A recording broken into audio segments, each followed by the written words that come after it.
Magandang hapon, Happy Valentine's! Welcome sa Lotto Result Today PH. Narito ang mga resulta para sa 2 p.m. draw, February 14, 2026. Para sa resulta ng 2D Lotto, 10 at 27.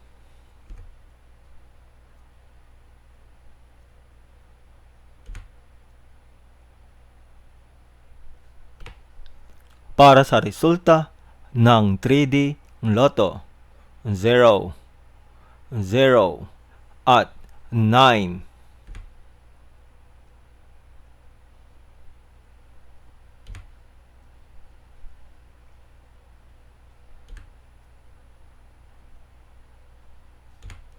At yan ang mga resulta ngayong 2 p.m. draw. Para lagi kang updated sa mga Lotto draw result, mag-like and subscribe. Maraming salamat sa panonood.